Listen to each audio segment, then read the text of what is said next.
Assalamualaikum warahmatullahi wabarakatuh. Bismillahirrahmanirrahim.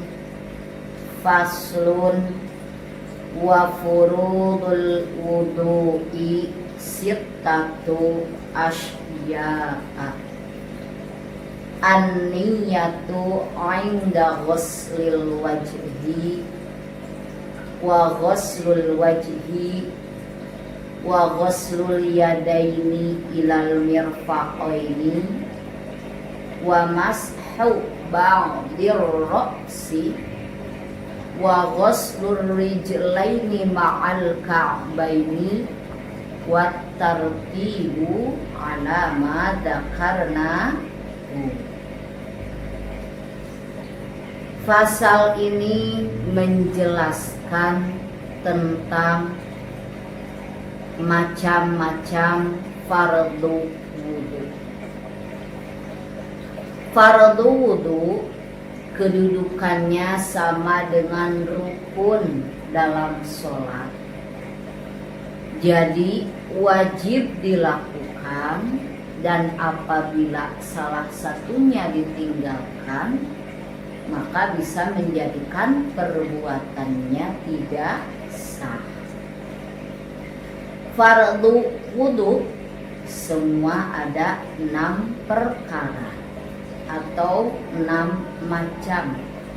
Yang pertama an-niyatu, yaitu niat.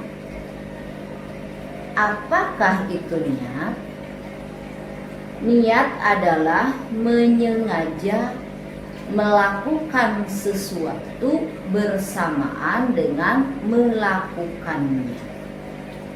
Apabila tidak bersamaan, maka itu namanya azam. Bersamaan dengan membasuh permulaan bagian dari wajah, bukan pada seluruh wajah, bukan di sebelumnya, dan bukan di setelahnya.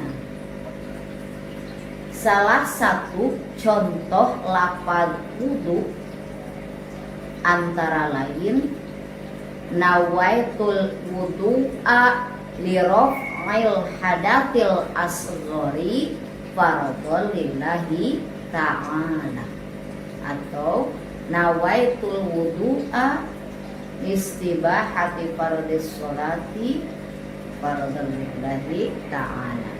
Jadi diperbolehkan menggunakan salah satu dari 3 niat. Pertama, niatnya karena untuk menghilangkan hadas atau bersuci dari hadas. Tetapi apabila niatnya bersuci dari hadas, maka apabila menghilangkan kata dari hadas, itu tidak sah wudunya. Yang kedua, niatnya karena melakukan ibadah yang membutuhkan wudu. Dan yang ketiga, niat fardu wudu atau wudu saja. Hikmah dari wudu yaitu karena sholat merupakan munajat kepada Allah Subhanahu wa ta'ala, maka kita diperintahkan bersuci. Jadi menghadap Allah itu harus dalam keadaan suci. Lalu kenapa dalam wudu harus ada niat? Karena sesuai hadis Nabi Muhammad sallallahu alaihi wasallam, innamal a'malu binniyat. Sesungguhnya setiap perbuatan itu menurut niatnya.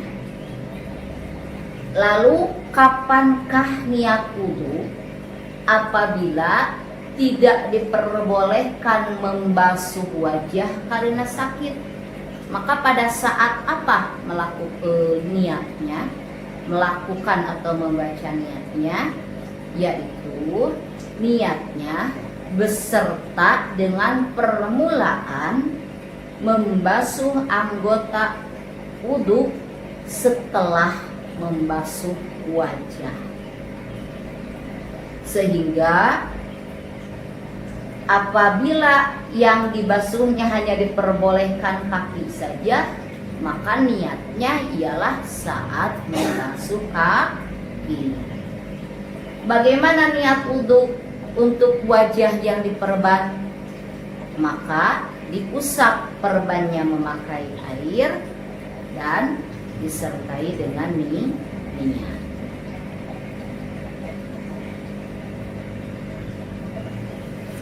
Yang kedua, wa ghuslul wajhi, yaitu membasuh wajah.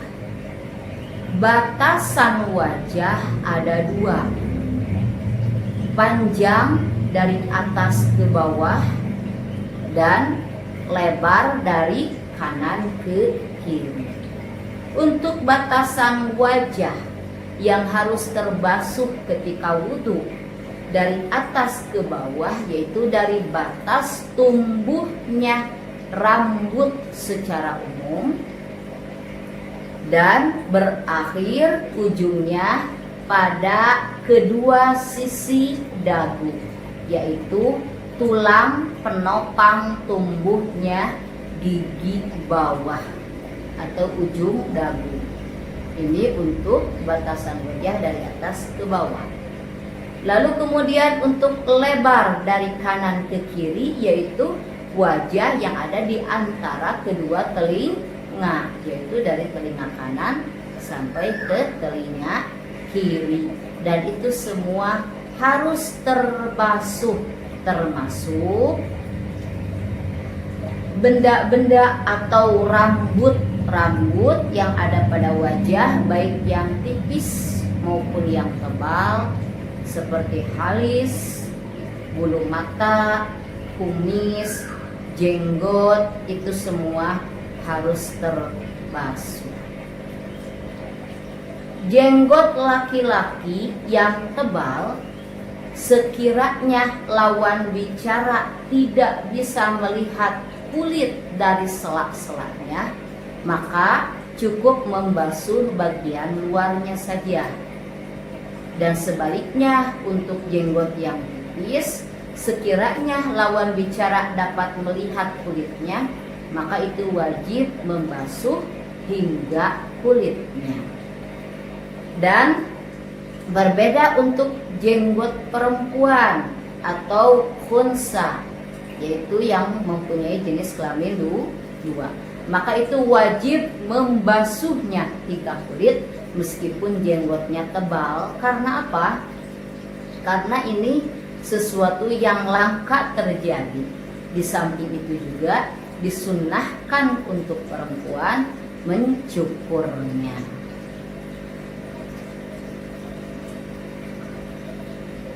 Wajib pula besertaan membasuh wajah, yaitu bagian-bagian yang harus terbasuh, diantaranya sebagian kepala, leher, dan dagu bagian dalam, bagian bawah. Kenapa harus terbasuh? Yaitu untuk memastikan kesempurnaan basuhan wajah. Fardhu wudu yang ketiga yaitu ghuslul yadaini ilal mirfaqaini, membasuh kedua tangan hingga siku-sikunya.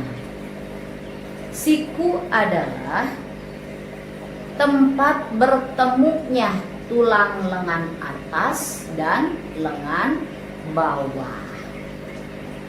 Termasuk anggota yang wajib dibasuh ketika membasuh tangan, termasuk yang harus dibasuh adalah segala sesuatu yang tumbuh pada permukaan anggota wajib, seperti bulu tangan, kuku-kuku walaupun panjang, dan kotoran yang ada di bawah kuku itu juga harus terbasuh, atau bisul atau jari tambahan itu semua harus terbasuh.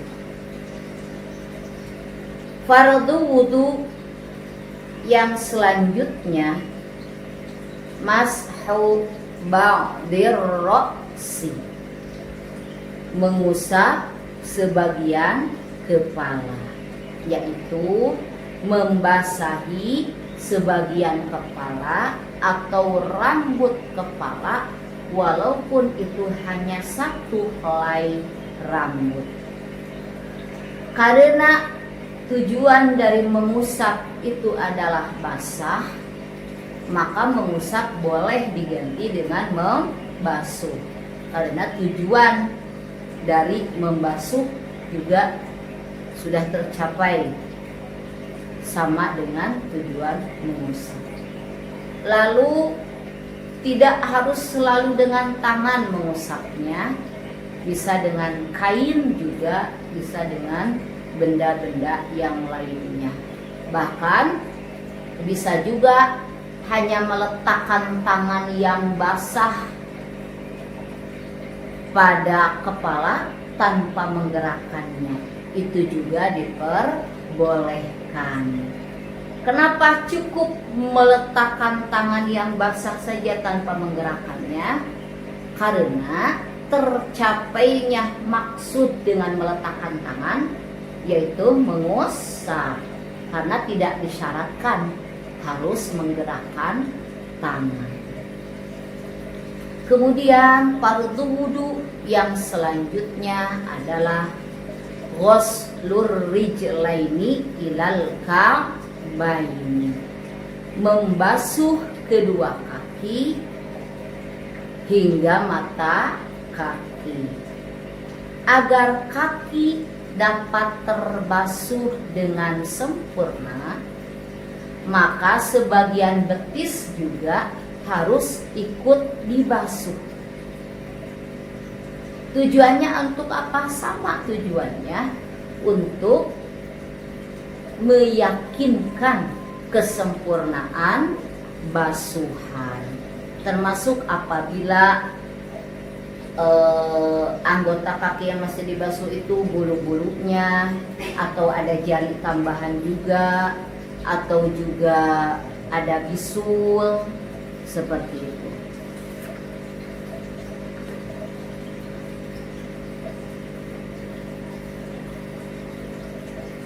Lalu kenapa wudu hanya terbatas pada 4 anggota saja?